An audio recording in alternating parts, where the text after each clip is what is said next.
Iglesia sí tiene respuesta para todo.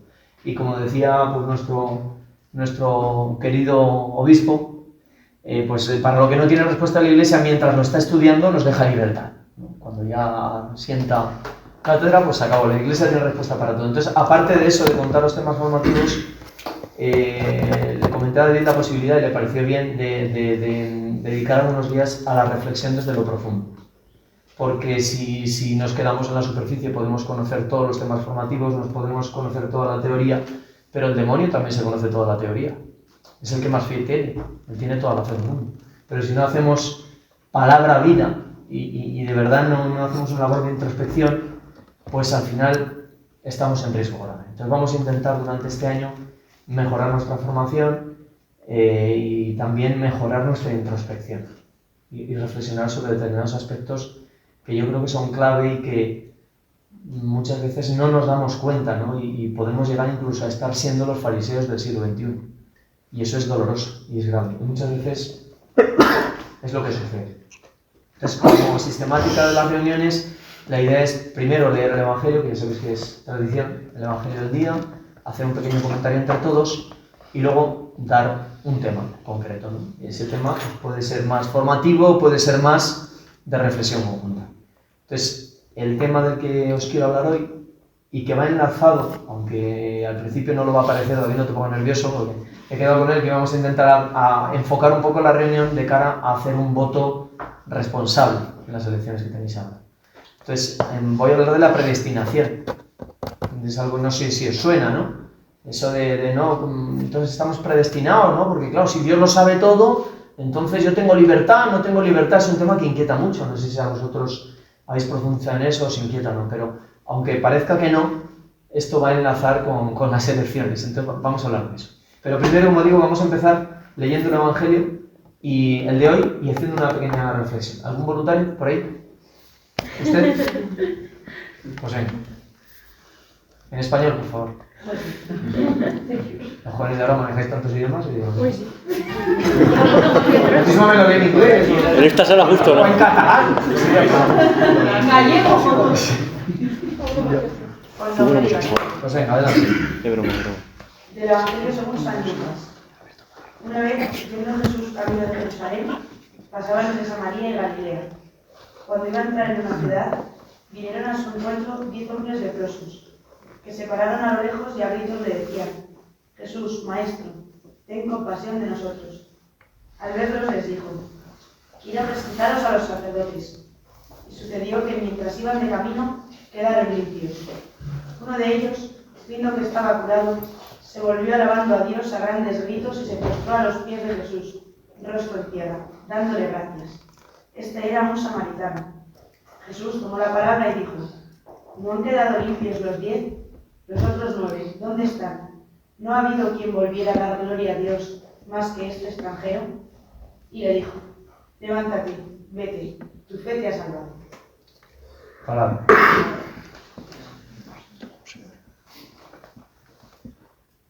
¿Qué os sugiere?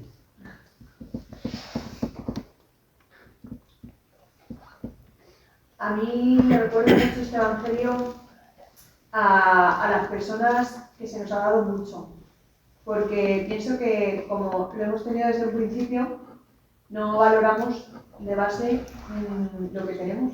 Entonces, como no lo valoramos porque lo vemos natural, no lo agradecemos lo suficiente a Dios. Y muchas veces nos lleva a juzgar los comportamientos de otras personas, a no comportarse como nosotros lo hacemos, porque como nosotros lo vemos natural, nos choca que una persona no lo vea. Entonces, juzgamos la forma de comportarse de otros o de responder cuando en realidad se comportan así porque no han recibido lo que hemos recibido los demás. Entonces me recuerda mucho a este Evangelio. Y también me gusta mucho fijarme en la figura de los samaritanos, en cómo se les veía a los judíos a los samaritanos, y que muchas veces Jesús, tanto en la parábola de buen samaritano como en esta, son los que se comportan correctamente. Y a mí me recuerda esta figura a la gente que tenemos encasillada hoy en día como como la que va a misa por postureo o la que va así más fiestera, que muchas veces a lo mejor no son tan practicantes como el resto, pero a la hora de comportarse, a la hora de hablar de los demás, o a la hora de tratar, nos dan mil vueltas a la mayoría que somos de misa diaria. Recuerda mucho a eso. Fíjate que decía San Juan de la Cruz, dice, no, cuando no encuentres en el otro las virtudes que tú esperas que debería tener, no pienses que tú agradas a Dios más que Él, porque puede tener otras virtudes que tú desconoces y que agraden más a Dios. Entonces, eso que acabas de decir nos pasa mucho. Nosotros tenemos ya reseñado cuál es el comportamiento del buen cristiano. Y cuando no lo ve en el otro, digo, soy mejor que él. Entonces, claro, efectivamente, eso es un riesgo. Ya no es solo el hecho de, como bien dices, de ser agradecido y de ser consciente de que tienes que no te haya sido dado, como dice San Pablo. Pero además de eso, un paso más. No solo la humildad de decir, bueno, pues es que si a Dios le hubiera dado lo que me ha dado a mí, a lo mejor me sacaba a vuelta. Pero además de eso, es que nunca debemos juzgar por lo que te digo, porque no sabemos qué otras virtudes ocultas tendrá, cuál es su lucha, y que pueda agradar más a Dios que mi lucha. Porque al final, esta vida es un combate espiritual desde que somos bautizados hasta que morimos. Y Dios nos va a valorar por la lucha, no por los éxitos. Tú al militar que viene de la guerra, le reciben con honores. Y da igual si ha ganado o perdido. Le reciben con honores porque ha luchado. ¿A quién no reciben con honores? Al desertor, al que abandona la lucha. Entonces, tenemos que luchar siempre. Pero bueno, me parece muy acertado lo que has dicho, sobre todo porque hay que ser agradecido siempre. Y siempre frente al yo me lo merezco, que ahora lo oímos por todas partes, yo lo merezco, pues es la humildad de qué tienes que no te haya sido dado. ¿Qué más? Yo solo os hago un contexto histórico, para que lo tengáis en cuenta, para que tengáis en cuenta lo grandioso que fue esa curación. Tened en cuenta que los judíos tenían el pensamiento de que la enfermedad o la desgracia, en cualquiera de sus formas, era consecuencia del pecado. A pesar de que a lo largo del Antiguo Testamento el libro de Job ya puso de manifiesto que eso no tenía por qué ser así, y poco a poco se fue descubriendo que no era así, pero lo cierto es que en los tiempos de Jesús ese era el pensamiento dominante.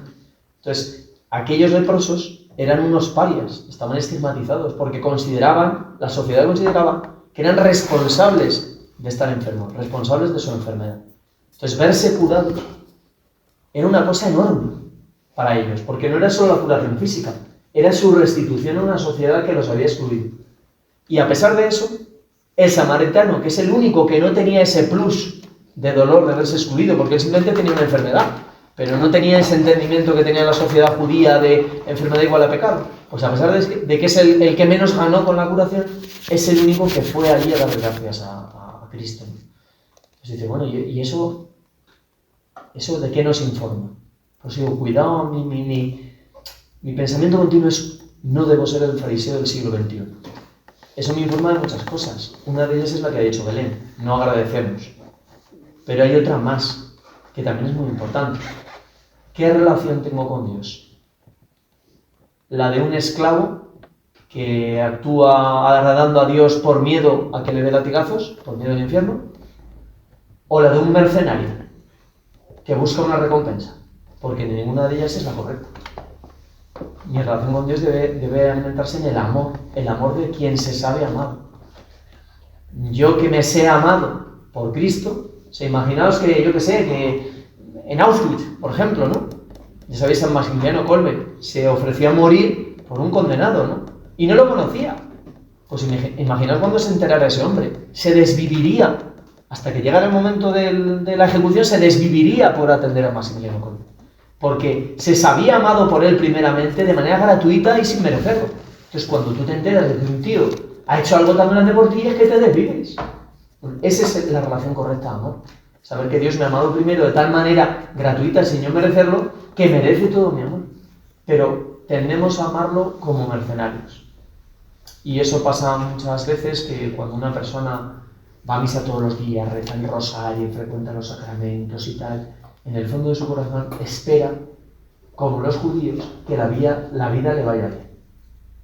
Es decir, está amando a Dios como un mercenario, que espera una recompensa. Yo he sido bueno contigo, yo he cumplido tus mandamientos, yo voy a misa, yo me confieso, yo hago obras de caridad. ¿Cómo es posible que te hayas llevado a mi hijo? ¿Cómo es posible que ahora me mandes un cambio? Claro, entonces, cuidado con eso. Entonces yo creo que posiblemente esos 9 judíos que no volvieron tenían una relación con Dios de mercenarios. Ellos pensaron que esa curación les era debida. O sea, no, yo es que me lo merezco. Esta curación, claro. Si yo soy un buen judío, ¿cómo es posible que tuviera esta enfermedad? Ahora se ha hecho justicia. Ahora ya tengo la salud. Entonces, ¿por qué voy a ir a dar gracias? Si esto es lo que me correspondía a mí. ¿Entendéis el matiz? ¿Qué más se os ocurre? Pues claro, siempre el evangelista incide, y ese que volvió era samaritano, porque eso tiene mucha trascendencia. Porque no era el hijo de la promesa. Porque el hijo de la promesa eran la tribu de Judá, los israelitas, ¿no? Y sin embargo él volvió. Bueno. Pues no, ¿alguna cosa más? ¿O nos metemos con la predestinación? Una cosa rápida, que a mí esto también me ayuda a verlo con respecto a la confesión, porque muchas veces, vamos, a mí me pasa que vivimos la confesión como esos 9 leprosos que somos curados y ya está, y no la vives con la trascendencia de agradecimiento de que me ha curado, que el Señor me ha curado, y pues eso pues nos ayuda a vivir mejor la confesión. De hecho, una vez en la reunión de adultos que tenemos por la tarde, el padre David dijo una cosa que a mí me ayudó muchísimo, me abrió mucho los ojos. Dijo que en cada confesión, cuando hay un pecado mortal, se resucita el alma. Y que cada confesión es un milagro mucho mayor que la resurrección de Lázaro o cualquier resurrección de un cuerpo. Y dices, es que es verdad. La grandeza de la confesión es brutal. Porque verdaderamente se está resucitando el alma. Recordad que los sacramentos son signos visibles de una realidad invisible. Entonces nosotros, como seres de carne y hueso que somos, necesitamos signos visibles, porque Dios nos ha creado con materia. Entonces el sacramento, mediante un signo visible, en este caso la imposición de las manos y cuando dice la oración, Dios está perdonado, etcétera, etcétera, se produce una realidad que es invisible, y en este caso es la resurrección del alma muerta a la gracia por el pecado mortal. Entonces, claro, es una cosa espectacular. Lo que pasa es que los ojos no lo ven, los oídos no lo oyen, pero es una realidad. Entonces, ya lo comprobaremos cuando pasemos al otro mundo. Y ligado a lo que ha dicho David de la confesión, hace poco leí que en el examen de conciencia de todas las noches también había que hacer una acción de gracias. Y a lo mejor era algo muy básico, pero yo no lo sabía. Yo solo pues veía lo que había hecho mal e intentaba ponerme algún propósito para el día siguiente. Pero no hacía una acción de gracias de todo lo que había recibido durante ese día. Y es lo que habla el Evangelio del día de hoy, que hay que ser agradecido con todo lo recibido, aparte de pues, intentar mejorar.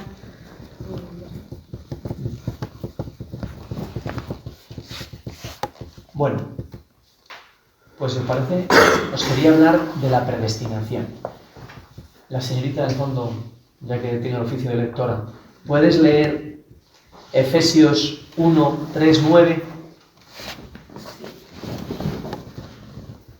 Efesios 1, versículo 3 al 9.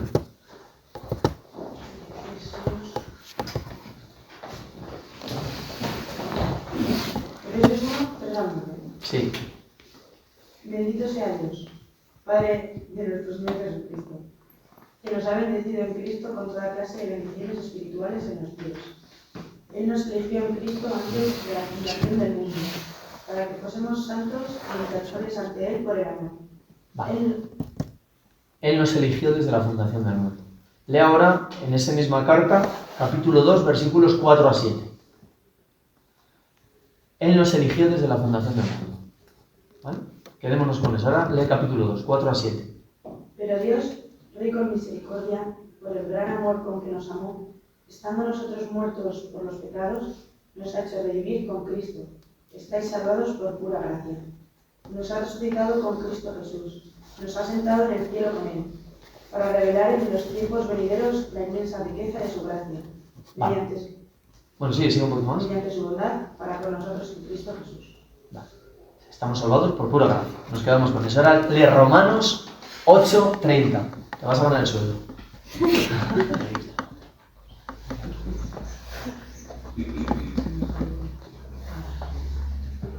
Romanos 8, capítulo 8, versículo 30.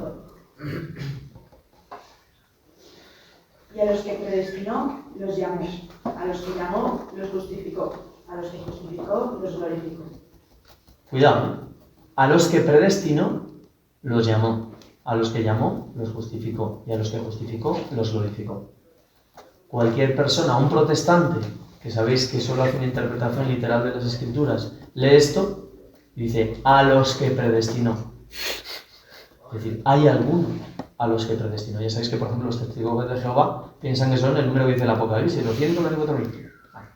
Y ahora lee esto en el Nuevo Testamento. Es decir, si uno lee el Nuevo Testamento y se limita a leer esos versículos, puede entender que Dios elige voluntariamente a algunos para que sean salvos y a los otros no, libremente. Ahora lee Éxodo 7:3. El problema de esto es que hay a lo mejor dudas que nunca se os han planteado, pero que cuando se os planteen os pueden hacer tambalear. Pero la Iglesia tiene respuesta para todo. Lee Éxodo 7:3. Yo endureceré el corazón del faraón y multiplicaré mis signos y prodigios contra la tierra de Egipto. Y ahora, yo endureceré el corazón del faraón. Es decir, Dios activamente dice que va a endurecer el corazón del faraón para que obre a ojos humanos mal y no deje salir al pueblo de Israel. Y ahora lee Éxodo 14:4. Haré que el faraón se obstine en perseguiros y mostraré mi gloria derrotando al faraón y a su ejército, para que sepan los egipcios que yo soy el Señor. Haré que el faraón se obstine en perseguiros. Vamos a ver, no tenemos la necesidad como católicos de pasar por alto ni un solo versículo del Antiguo Testamento pensando que hay mejor no meterse, porque no hay respuestas. La Iglesia tiene respuestas para todo. Si algún día tenéis que debatir con un protestante, no os va a ganar la batalla. O sea, no penséis que de verdad, es que tiene razón, es que esto del Antiguo Testamento, mejor no leer este versículo. Porque si no va a pasar como pasa con los judíos, que los ultraortodoxos no leen Isaías. ¿Por qué? Como no tienen respuesta, como allí es que está Jesús por todas partes, pues mejor no leer Isaías. Bueno, no tenemos la necesidad de eso. De verdad que la Iglesia tiene respuestas para todo. Entonces, cuando algo os inquiete, o bucead o preguntad. Y hoy vamos a responder a la problemática que plantean todos estos versículos que hemos leído.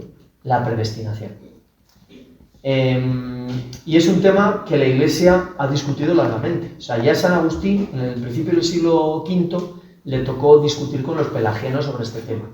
Pero no solo San Agustín, es que en concilios, no concilios ecuménicos, ya sabéis que hay concilios económicos o universales de la Iglesia, y luego hay concilios nacionales o plenarios, hay concilios diocesanos, hay concilios locales, etc. Bueno, pues en concilios, el único concilio ecuménico que trató este tema fue el de Trento, pero antes del de Trento, ya desde el siglo V, el concilio de Orange en el año 529, el concilio de Kersi en el 853, cartas del obispo Adriano I a obispos, del Papa Adriano I a obispos españoles. El tema de la predestinación se ha estado debatiendo en la Iglesia, insisto, desde San Agustín, desde principios del siglo V.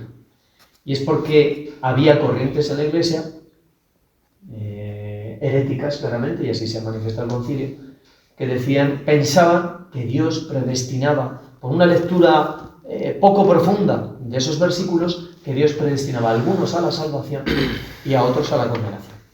Fijaos lo que diría Calvino. Calvino, que ya sabéis quién fue uno de los que tenía esa tesis. Calvino diría que el pecado original ha destruido nuestra libertad y que Dios escoge a algunos de nosotros para salvarlos y los demás están predestinados para el infierno. Y si le preguntamos o le protestamos al Calvino diciendo que es malo, es reprobable moralmente, que Dios prive de libertad y arroje al infierno arbitrariamente o discrecionalmente a unos con respecto a otros, él diría simplemente, y así lo decía, es un misterio. Es un misterio. Dios es insondable. No. No es un misterio, es una mentira, es una herejía. Y en definitiva, pues, por ejemplo, el Concilio de Arles. Voy a hacer una rápida revisión de en qué consistió la discusión en el seno de la Iglesia. Primero, el Concilio de Arles dejaron claro que Cristo murió, que Cristo quiere la salvación de todos, ¿vale? Que Dios no quiere ni predestina a nadie a la condición de condenar, sino que nos condenamos por nosotros mismos. Ahora veremos cómo, ¿no? También determinó claramente, que ya sabéis que los pelagianos decían que basta con la gracia de Dios, ¿no? Decían, no, a la gracia hay que sumar nuestro esfuerzo. Y también decían que la libertad no se anuló con el pecado original, se vio tocada, debilitada, pero no se anuló. Luego, en el año 529, Concilio de Orange, 14 obispos. En toda obra buena, primero Dios nos mueve, y luego nosotros, con nuestra libertad, podemos decidir cumplir su voluntad o no. Pero como decía el Papa Francisco, Dios nos primerea. O sea, primero es Dios el que nos da su gracia. Esto lo habréis oído decir, que toda la bondad que somos capaces de hacer es por la gracia de Dios. Es decir, primero Dios me da su gracia, y luego yo libremente puedo responder sí o no. Y en el concilio de Kerfi, luego, el Papa Adriano en el año 785 envió una carta a los obispos españoles corrigiéndoles en estos temas. Y en Kerfi, en el año 853, otro concilio regional, viene a decir que Dios conoce por su presciencia, ahora hablamos de esa palabrita, los que han de perecer, pero no los predestinó a él, los predestinó a una pena eterna, según su justicia, pero no viene su condenación de una predestinación. Cuidado que esto a lo mejor es un poco diferente. Primero vamos a ver, ¿qué es la presciencia? ¿Alguien oído esa palabrilla? No, la presciencia es la facultad que tiene Dios de conocer lo que va a suceder con carácter anticipado. ¿Vale?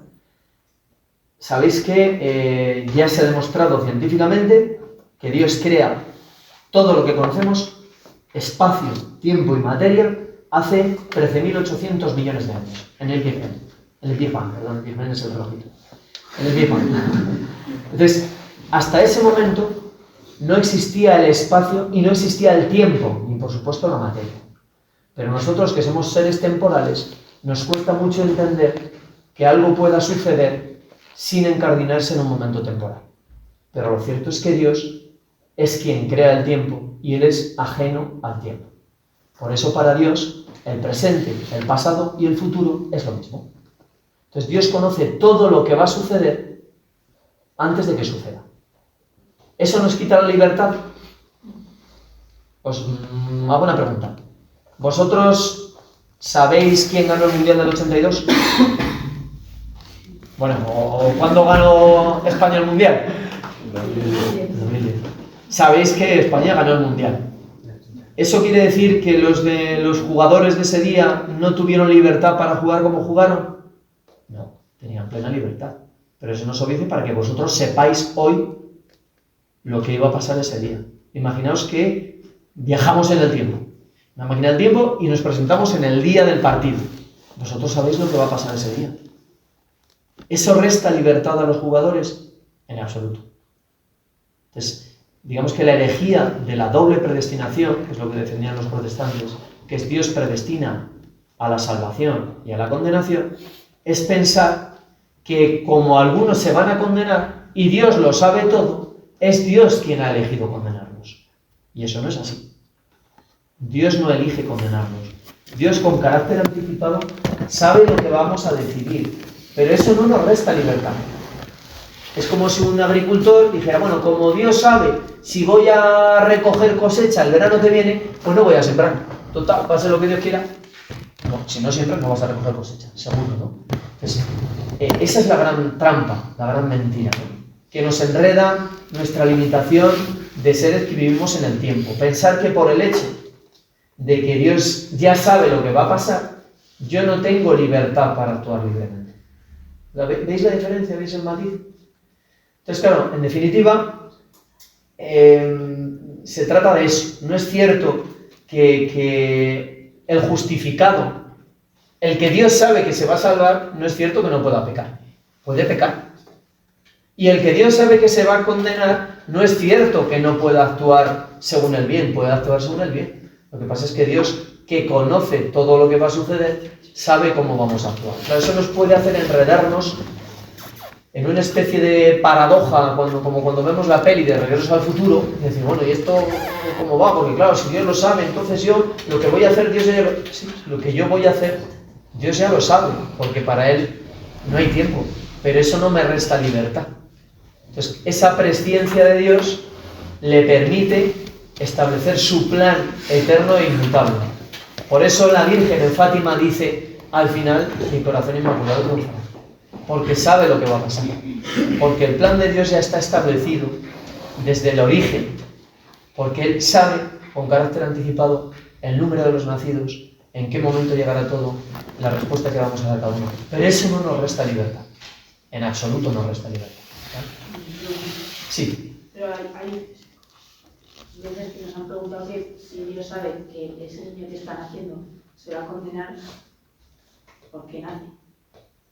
Porque, vamos a ver, porque Él nace, Dios crea a cada ser, a cada alma, desde el principio de los tiempos, y les da la oportunidad de salvarse. Él sabe lo que va a suceder, sabe que esa persona se va a condenar, y por su justicia se tiene que condenar. Pero Él le va a dar todas las gracias necesarias para su salvación. Que Él sepa lo que va a suceder, no quiere decir que ese niño no tenga la libertad para elegir. Claro, por eso digo que cuando lo pensamos humanamente nos pasa como cuando vemos la peli de Regreso al Futuro, que no se lo habéis visto porque ya es muy vieja, pero que entramos en la paradoja de decir, pero entonces si Él sabe, pero es que, claro, es que Dios es omnipotente, es omnisciente y tiene presciencia, conoce todo con carácter anticipado. Entonces, pero claro, dice, no, podía haber creado solo a aquellos que sabe que se van a salvar. Bueno, es que eso es muy complejo. Porque una de las incógnitas o uno de los puntos de debate con los ateos sobre la existencia de Dios es la existencia del mal. Y es, vale, imaginamos que nos ponemos de acuerdo con un agnóstico o con un protestante y decimos, venga, vale, Dios existe y Dios es amor, Dios es el bien. ¿Por qué permite el mal? Incluso vamos a un paso más. Nos ponemos de acuerdo en que el mal proviene del pecado del hombre, que no proviene de Dios, como en efecto es. ¿Por qué lo permite? ¿Por qué permite Dios que llegue un tío loco y nos pegue aquí 4 tiros y deje a unos niños huérfanos? Bueno, San Pablo tiene la respuesta. Todo sucede para bien de los que aman a Dios. El pregón pascual tiene la respuesta. Bendita culpa que mereció tal Redentor. O sea, mayor atrocidad que el más grande de los profetas, entre comillas, que pisó la tierra haciendo el bien, curando enfermos y derrochando amor, que fue Cristo, mayor mal que ese inocente fuera crucificado, no se ha registrado en la historia. Y sin embargo, de ese enorme mal, Dios sacó un enorme mal.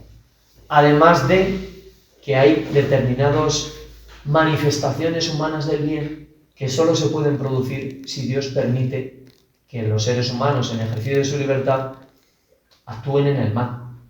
Por ejemplo, la generosidad no sería necesaria si los bienes en la tierra estuvieran equitativamente distribuidos.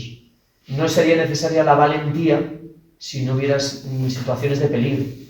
Es decir, la expresión del bien muchas veces requiere de la presencia del mal, como lucha contra el mal. Entonces, ahí también podemos encontrar una respuesta a por qué Dios permite que el hombre, en el ejercicio de su libertad, actúe en el mal. Por supuesto, porque si no hay libertad, se cae el castillo, o sea, no hay cimiento. Yo no puedo amar si no soy libre. Si Dios me obliga a amar, no estoy amando. El amar es un ejercicio de la voluntad. Y por lo pronto, evidentemente, para que haya libertad, para que haya amor, tiene que haber libertad. Dios me hace libre y por lo tanto, me deja. Si quiero pegar, me deja. Tengo que poder elegir. Pero, aún así, Él, hay veces que en la historia de la humanidad ha actuado contra el mal. Recordad lo que pasó en Nínive o en Sodoma y Gomorra. Entonces, Él puede actuar en determinados momentos de la historia. Y lo ha hecho. ¿Por qué Dios no actúa siempre en cada momento? Bueno, pues una de las respuestas es esa. Porque cualquier mal es capaz de sacar un bien. ¿Cómo es posible que Dios permitiera que crucificaran a Jesús y no fulminó a todos los fariseos? Pues si hubiera hecho eso, no estaríamos aquí. No se hubiera producido la salvación. Entonces, ese niño que nace y está predestinado porque Dios sabe que se va a condenar, tiene un papel en la historia. Y eso no nos debe permitir, no nos debe llevar al error de ver como si fuéramos unas marionetas. Que este está aquí, esta ficha, Dios la mueve. No. Nos movemos nosotros. Lo que pasa es que Dios sabe cómo nos vamos a mover. A lo mejor nos resulta menos incómodo pensar como si la historia de la humanidad fuera una película donde todos hacemos lo que nos da la gana y al final la película ya completa se la dan a Dios y Dios la ve. A lo mejor nos resulta más cómodo pensarlo así. Y como Dios ha visto la película, ya sabe lo que hemos hecho. Pero a lo mejor nos resulta más cómodo, insisto, pensar que Dios la ve al final, ¿sabes? Porque en nuestra mente temporal nos resulta más cómodo eso. Bueno, pues pensémoslo así. Es una película en la que hacemos lo que queremos, pero Dios sabe, tiene la película y la ve entera. Y sabe lo que ha hecho cada cual. Por así decirlo, está muy bueno que Dios sepa. ¿Está qué, perdón? Muy guay. Que Dios sepa lo que va, Está súper guay. Yo creo que los niños que nacen, como que Dios sabe que se va a condenar, seguro que es mucho más cuidado por Dios. Por así decirlo, como que tiene más estímulos de gracia ese niño que otro que a lo mejor ya sabe Dios que se va a salvar, ¿no? Claro, es que Y la que segunda están parte mucho de... más cuidados por Dios que a lo mejor otras personas que no. Pero dejando, o sea, según el ejemplo que hemos puesto de dejar a Dios que vea la película, ahí estaríamos alejando a Dios de poder actuar en nuestras vidas y ahí entraría, o sea, estaríamos quitando del medio la intercesión de la oración, la intercesión de los santos que nos ayudan. Dios es un actor de la película, Claro, exactamente. lógicamente, ¿no? Pero bueno, digo, un poco para que no Sí, me para resulte entenderlo, sí, tan sí, distópico, decir, no, pues bueno, y la ve al final, que no es así, que la conoce desde el principio de la eternidad. Pero Dios es un actor principal en la película. A mí me raya que en la película de Dios, por hablar así, estaba que mataran a San Juan Pablo II de un tiro. Y por la oración del mundo entero y la intercesión de la Virgen de Fátima, eso no sucedió así, pero en la película estaba así. No, O sea que nuestra en la oración... película estaba que el mundo iba a orar y que la Virgen iba a interceder y que San Juan Pablo no iba a orar. ¿Y la profecía? Y en la película estaba que había una profecía que decía lo contrario, pero gracias a la oración se podía... Claro, es que Te saltan los capítulos. claro, es que escucha, Miriam, no hagamos como San Agustín. ¿Os acordáis lo que se cuenta de que había un niño intentando meter el mar en un cubito? No os perdáis en intentar meter en la horma. Chicos, no os dejéis enredar por el demonio, intentando meter en la horma de nuestro pensamiento limitado esta cuestión. Lo que tenemos que saber es que Dios, que nos da sopas con onda, o sea que es el infinito frente a nuestra nada, sabe todo lo que va a suceder, pero eso no impide en absoluto nuestra libertad. Pero claro, eso no responde a todo, eso puede responder a los versículos que ha leído Laura de San Pablo. Pero, ¿y qué pasa con el faraón? Yo endureceré su corazón. ¿Qué pasa con el faraón? Dice, bueno, esto de la predestinación y tal, esto que os acabo de contar, no da respuesta a eso. Bueno, pues la Iglesia da respuesta a eso. Y lo da, hay un escrito buenísimo del cardenal suizo Charles Jornet, que murió el año 75, que lo explica fenomenal. Y es que habla de que hay dos tipos de destinaciones o de vocaciones, las temporales y las eternas. La vocación temporal es la que se refiere al plan de Dios para el mundo, a cómo se desarrollan los acontecimientos. Y se refiere también al reparto de los talentos. Y ahí Dios es plenamente libre. ¿Por qué Dios eligió al pueblo de Israel como receptor de la promesa mesiánica? Porque le dio la gana. ¿Por qué Dios te ha hecho morena y no rubia? Porque le ha dado la gana. ¿Por qué yo tengo canas y no el pelo negro azabache? Porque le ha dado la gana. ¿Por qué hay gente que muere a los 40 años y no a los 80? Porque Dios quiere. ¿O es que le voy a preguntar al alfarero por qué algún barro lo usa para hacer un vaso tosco y otro para hacer una bella escultura de Pedro Mercedes? Forma parte de la libertad de Dios. Entonces, Él eligió al pueblo de Israel libremente como receptor de la promesa. Esa es la vocación a la destinación temporal, en la que Dios tiene total libertad. Pero la destinación eterna, ahí Dios no tiene libertad, porque está atado por su amor y por su justicia. De manera que Dios garantiza que todos los hombres, todos, tienen las gracias necesarias para ser salvados.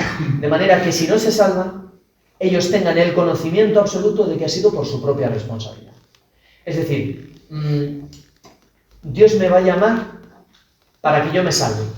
¿Cuántas veces? 1, 2, 3, porque realmente es dramático que una persona que vive en el pecado, Dios la llame y le diga que no.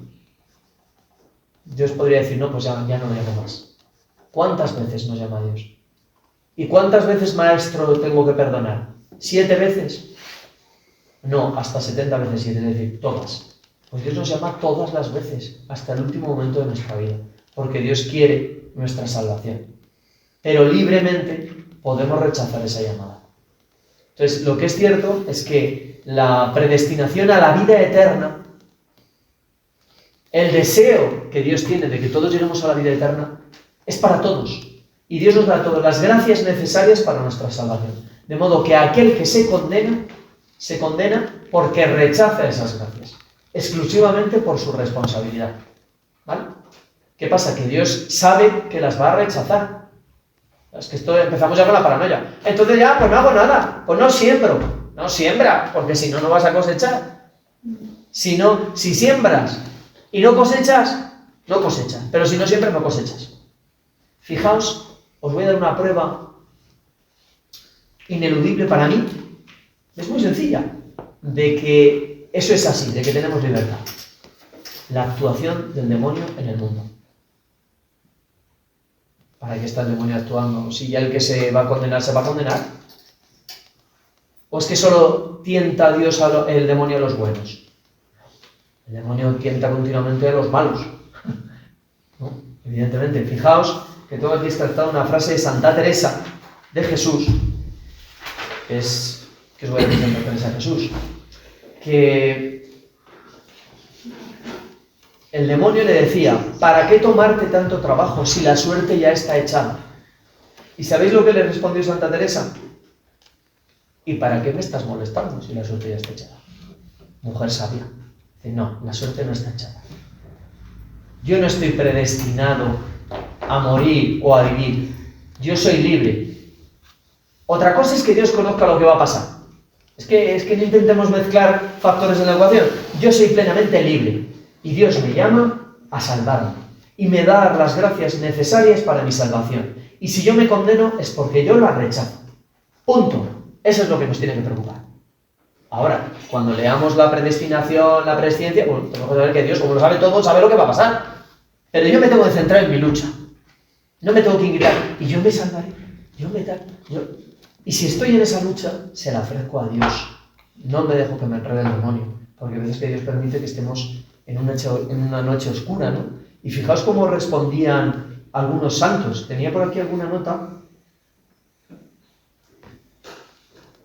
Bueno, en definitiva, los santos ya sabéis cómo han respondido cuando han tenido su noche oscura y con esas inquietudes. Decían, bueno, si tú no quieres que te ame en toda la eternidad, es decir, si tú quieres que yo me condene, al menos déjame amarte ahora. Esa debe ser la actitud. Si yo solo le puedo dar a Dios mi presente, ¿qué me estoy inquietando por lo que será mañana? El mañana lo tengo que poner en sus manos, las manos de su providencia. Entonces no nos inquietemos con eso. No quiero que esto sea contraproducente. A lo mejor nos lo habéis planteado y ahora es peor, ¿no? Quiero que cuando alguna vez alguien ponga esto sobre la mesa, sepáis lo que dice la Iglesia. Y sepáis cómo han reaccionado los santos. Dicen, yo quiero hacer tu voluntad. Y si tu voluntad es que yo me condene, bien condenado estoy. Que evidentemente no lo es, pero entendéis la postura, ¿no? En definitiva, los santos dicen, yo quiero estar donde tú quieras que esté. Esa es la postura, dejarse en las manos de Dios y no preocuparse de nada. Como dice San Juan, el que tiene miedo es que no ha llegado a la perfección del amor. Pues eso, o sea, esto no tiene que servir para dejarnos enredar. Lo que yo quiero es que entendáis determinados pasajes bíblicos. ¿Y qué pasa con el faraón? Volvemos al faraón. ¿Qué pasa con el faraón? Pues que en el plan temporal de Dios, el faraón no obtuvo, por ejemplo, la promesa mesiánica que sí obtuvo el pueblo de Israel. ¿Eso quiere decir que el faraón se condenó? No lo sabemos. Si se condenó fue porque Dios no le dio, o sea, no respondió sí a las gracias que sin duda Dios le dio para su salvación. De hecho, a los pueblos gentiles, que no eran los receptores de la promesa, Dios en secreto les daba sus gracias para conducirles hacia la salvación. Y a todos los seres humanos, hasta el faraón, Dios le dio su gracia para su salvación. Y si se condenó, fue porque él dijo no. Eso es distinto del plan temporal de Dios. En el plan temporal de Dios, hay veces que Dios, de manera libre e inescrutable para nosotros, endurece el corazón de alguien. ¿Y qué es eso, endurecer el corazón? ¿Qué dice la doctrina católica sobre endurecer del corazón? Pues es dejar que los actos de nuestro pecado se sucedan. Es decir, Dios por su misericordia puede rescatarme, como hizo con San Pablo en su conversión tumbativa, o Dios puede dejarme que yo me siga enredando en mi pecado. Desde luego las gracias para que yo me condene, para que yo no me condene, me las va a dar. Pero en el papel que yo juegue en esa historia, ahí el faraón, Dios le retiró su auxilio extra para que él decidiera como decidió Ciro. Ciro sí que dejó marchar al pueblo elegido. El faraón no. Bueno, bien, ¿eso quiere decir el faraón se condenó y Ciro no? No. A lo mejor el faraón está en el cielo y Ciro está en el infierno. No lo sabemos. ¿No entendéis? Porque la predestinación a la vida eterna es para todos. Y solo depende, lo que suceda solo depende de nuestra libertad. De si decimos sí o no. Pero la predestinación temporal, ahí Dios tiene libertad. Y Dios eligió a Isaac y no a Ismael. Y Dios eligió a Jacob y no a Esaú. Libremente. ¿Eso quiere decir que Esaú se condenó? Si se condenó fue porque dijo no a Dios. Ya sabéis que a Ismael Dios dijo que nadie le toque un pelo. Es decir, Dios abandona a aquellos en los que su plan temporal no son sus preferidos. No los abandona. Dios quiere la salvación de todos. Pero Él, libremente, en ejecución de su plan salvífico, y porque es Dios, determina quién son sus preferidos. Sus preferidos en el sentido de no dejarles entrar en esa consecuencia de darle gracias auxiliares, gracias extra, para que ejecuten o le ayuden a ejecutar su plan de salvación. ¿Lo entendéis? Posiblemente este sea de los temas más complicados que podamos ver, pero es importante que lo comentáramos, o yo creo que era importante que lo comentáramos. Entonces, claro, yo no puedo reprochar a Dios en el plano temporal que no me haya hecho poeta o futbolista o tan alto como mi hijo Mateo o que me haya muerto a los 20 años en vez de a los 100. No se lo puedo reprochar. Lo que yo le podría reprochar a Dios es que no me haya dado las gracias necesarias para mi salvación. Y eso no sucede, porque Dios no es libre. Está atado por su amor y por su justicia. Es cualquier hombre que se condena es porque le dice no a Dios. ¿Así de claro?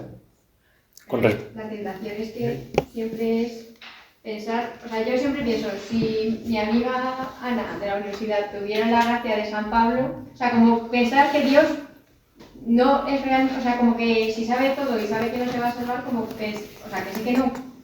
Pero la tentación para mí es pensar de, Dios es tan bueno, si a mi amiga Ana no le ha dado una gracia afirmativa, está claro que la necesitaría, sería maravilloso de repente, ¡pum!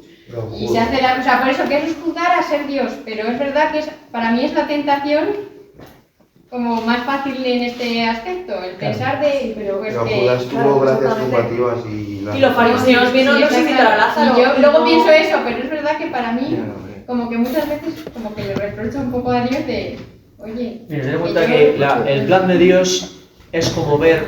¿Habéis visto los bordados de un tapiz alguna vez? La gente que hace así bordados, así en un armazón, ¿los habéis visto por debajo alguna vez? ¿Habéis?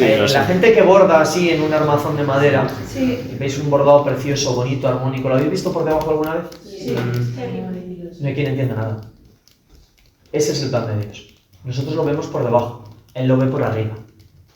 Y todo sucede para el bien de los que aman a Dios. Es decir, ¿por qué Dios elige a unos para darle gracias especiales y a otros no? Pues no lo sabemos. Lo que sí tenemos que saber es que Dios da todas las gracias necesarias para su salvación. Y que esa diversidad de dones que Dios libremente da ayuda a la grandeza y esplendor del paraíso. Y que cuando uno recibe muchos dones, tendrá mucha gloria en el cielo si los usa convenientemente y otro tendrá menos gloria, pero da igual, porque el que tiene menos dones o menos gloria tendrá un vasito así, pero lo tendrá lleno hasta los topes. Y el que tiene más tendrá un depósito así, lleno hasta los topes. Es decir, para la persona, tú lo ves humanamente, pero Dios no ve eso. Lo que Dios nos promete es la salvación. Dios nos promete, si tú quieres, yo tengo para ti la salvación eterna. Entonces da igual que en el transcurso de nuestra vida mortal Dios nos lo ponga más fácil o más difícil, entre comillas, ¿no? O Dios me dé una conversión tumbativa, un don especial o no. Si es que su promesa, la gorda, la que vale, es la de la vida eterna. Y esa la tenemos garantizada a todos. Dios nos va a dar a todos las gracias necesarias para nuestra salvación. Si alguien no se salva, es porque voluntariamente dice no una y otra vez. Y os voy a poner un ejemplo, que vosotros, seguramente Rodrigo lo conocerá. Era porque este día despistado. Vosotros sabéis gente que le ha pasado algo gordo y que dice, eso no lo puedo perdonar. Y gente que vive en el rencor y en la venganza. Y que si no se puede, no se venga es porque no puede. Es que cuando salga de la cárcel lo mata. Esa persona está diciendo a Dios no. Y Dios le dice, perdónalo, perdónalo, perdónalo, sana tu corazón, que el amor anide tu corazón. Y él dice, no, no, no, no.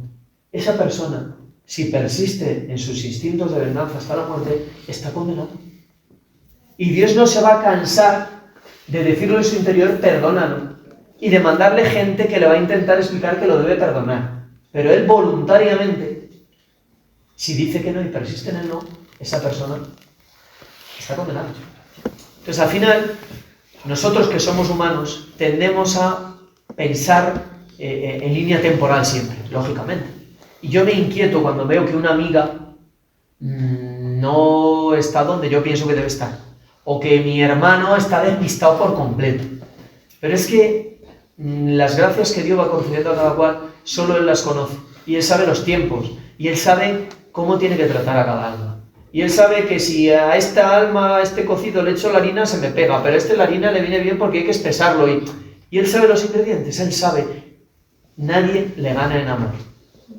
Entonces no caigamos en la tentación de es que ya te vale, ya podías mandar aquí a la zarza ardiendo, que este está mal despistado. Déjale. Y además tened en cuenta una cosa, que nosotros solo pensamos en nosotros y en nuestro círculo inmediato. Pero esto es como el efecto mariposa. Cualquier acción buena o mala que hacemos tiene una repercusión que puede alcanzar a millones de personas. Una sonrisa, yo qué sé, se me ocurre una persona que está a punto de suicidarse y va de camino al puente San Pablo y se le cae algo y tú te vuelves, se lo coges, le das una sonrisa y Dios aprovecha eso para demostrarle que hay amor, que merece la pena vivir. A ver si me entendéis. Y cuando yo me muera, me enteraré de que ese pequeño gesto sirvió para que esa persona no se quitara la vida. El plan de Dios es complejo, porque somos la Iglesia, el mundo, somos un organismo vivo, interconectado. Entonces, claro, no podemos pensar, no, ¿y por qué esta amiga no? Pues porque a lo mejor tiene que ser así. Porque de que esta amiga no, depende que esta sí, y que el otro no, y que el otro sí, y que... ¿Me entiendes? Al final, el tapiz solo Él lo ve por arriba. Pero nos debe quedar la tranquilidad de que a todos les da las gracias necesarias para su salvación. Pero cuidado, no caigamos en el pelagianismo. A todos nos da las gracias necesarias para nuestra salvación, pero es determinante que actuemos. Ya sabéis, lo habréis oído muchas veces.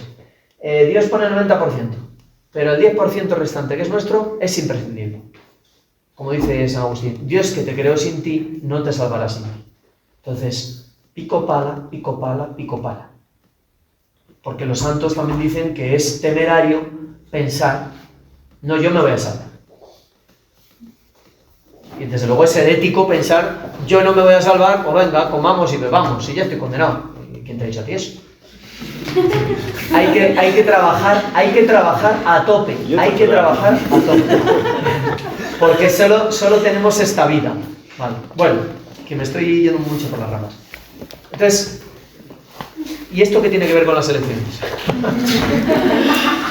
Pues tiene que ver mucho, por varias razones.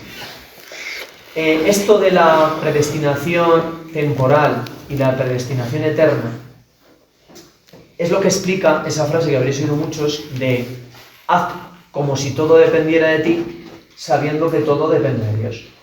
Evidentemente tú tienes que trabajar a diario, porque lo que tú tienes que poner, lo tienes que poner inexcusablemente.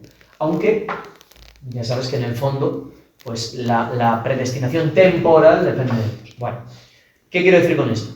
Cuando yo tenga que votar, primero tengo que tener en cuenta los dones que Dios ha dado a mis compañeros y pensar responsablemente quién creo que tiene los dones y carismas necesarios para gobernar Católicos en Acción Jóvenes. Tengo que ser responsable. Y no debo hacer acepción de personas, como dice San Pablo. No debo de votar al que me cae mejor, o con el que me río más, o es que le tengo más aprecio, o es mi primo, o es mi hermano. No. Debo votar responsablemente, pensando que todo dependiera de mí, a aquel que yo creo que Dios ha dado los dones y carismas más adecuados para ejercer la presidencia. ¿Vale? Esa es la forma responsable de votar. Ahora bien, que luego, por lo que sea, no sale ese.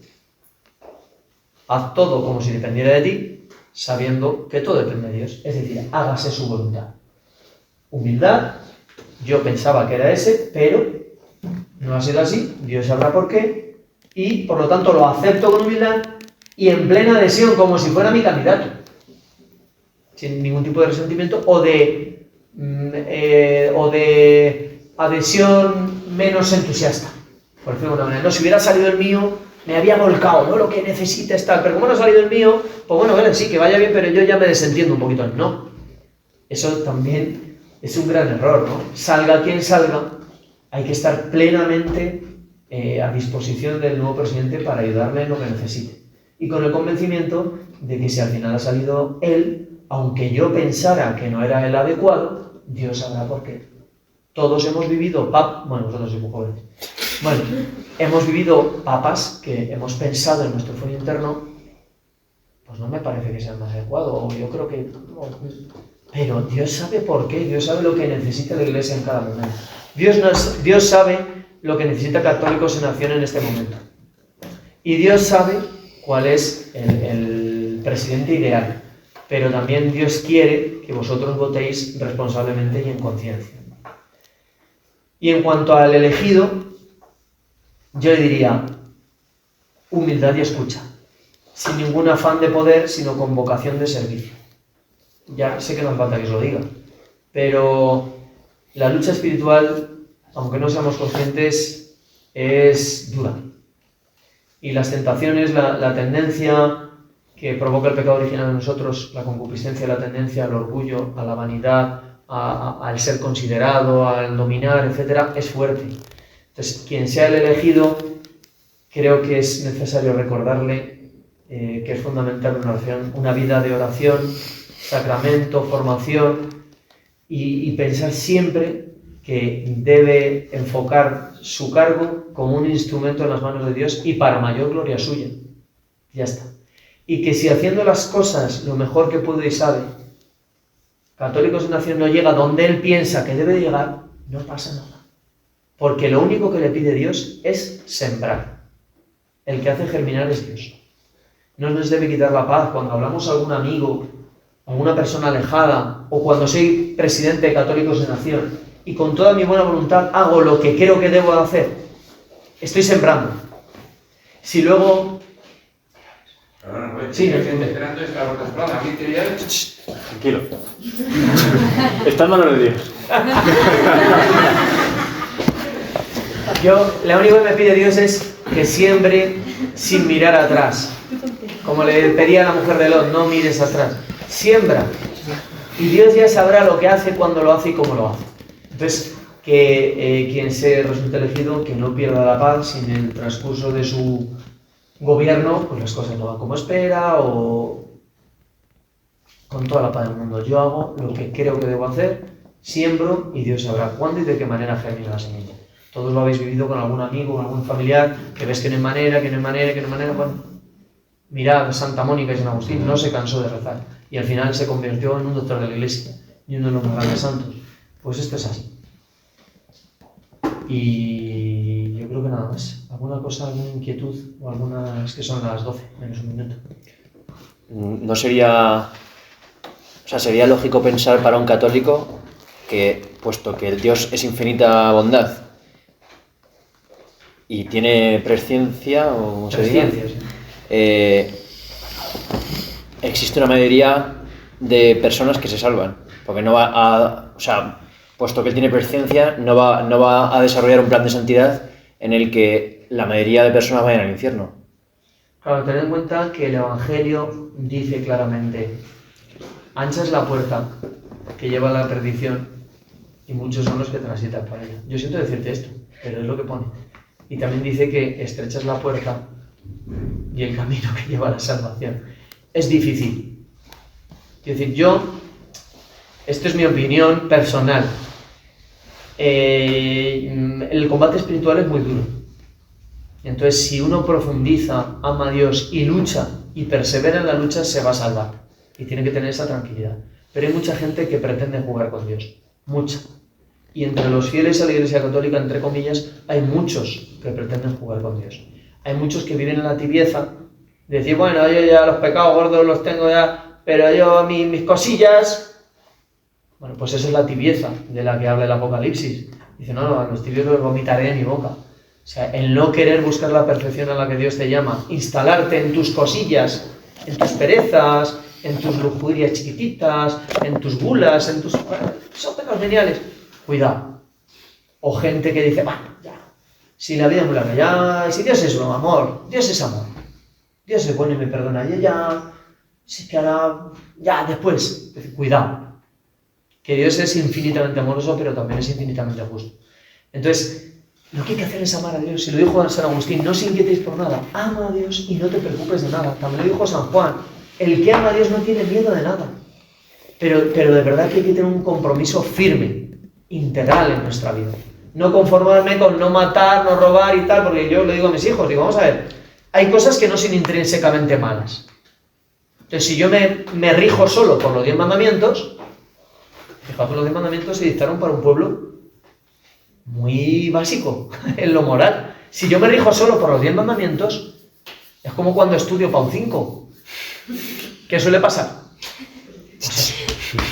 Porque hay cosas que no son intrínsecamente malas. Ver la televisión en algo que no es intrínsecamente malo, una película que no tiene mal contenido, yo qué sé, El Señor de los Anillos.